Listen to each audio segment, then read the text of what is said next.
Então, vamos agora de FAMERP.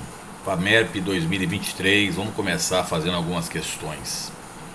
Questão de história, mas que poderia estar também em geografia, né? Haja vista a questão do imperialismo, neocolonialismo europeu, imperialismo europeu ou neocolonialismo afroasiático. No último terço do século XIX, possuir colônias passou a ser para os países europeus, ou seja, a partir de 1860 mais ou menos, passou a ser para os países europeus um requisito para se afirmar como potência.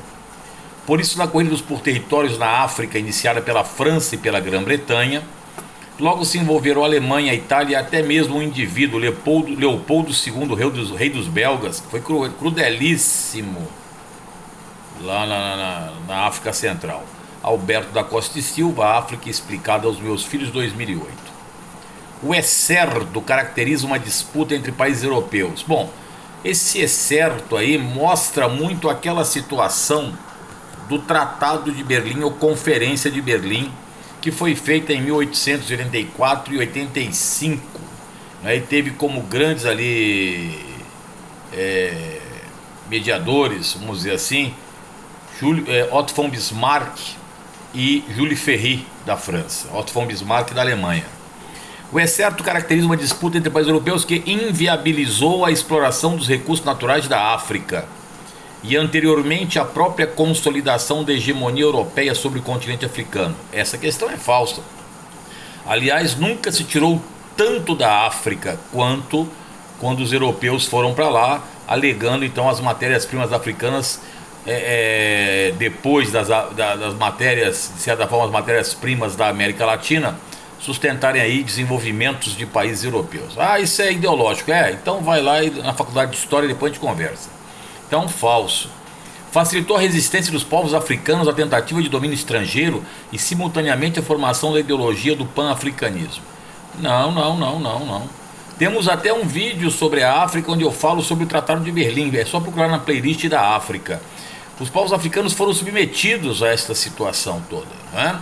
Aliás, até a Segunda Guerra Mundial só tinham 4 países independentes: Egito, África do Sul, Libéria e Etiópia, tá? Levou a conflitos armados entre eles e rapidamente a derrocada da hegemonia europeia e a ascensão político-militar de Estados Unidos e União Soviética. Não, essa área sempre foi área de influência europeia. Hoje, cuidado com isso, hoje a Europa sofre ali uma competição muito grande da China e da Rússia, principalmente a China, que destronou a Europa daquela região. Temos também um vídeo sobre o acordo Rússia-África.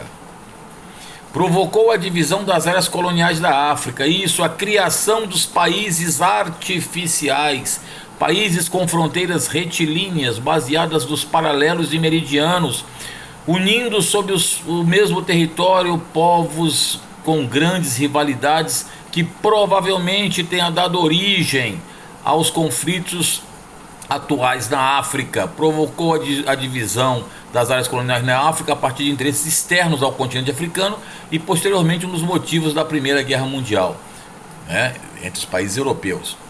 Atrasou a formação da União Europeia e paralelamente a facilitação do comércio entre os países europeus e desde com as nações da África e da América. Não. A formação da União Europeia, aliás, ela se forma com o Tratado de Roma em 57, ele é assinado, mas um pouco antes já começa, pode até dizer, com Benelux em 44, depois em 47 a criação da OES, Organização Europeia de Cooperação Econômica, depois vem a SECA, Comunidade Europeia do Carvão e Aço, para depois vir o Tratado de Roma. Então, a letra D de derrota do Botafogo para ele mesmo seria a resposta correta. Cola conosco questões da FAMERP aí dentro do seu vestibular, do seu canal que ninguém assiste mesmo. Canal aqui que já nasceu cancelado.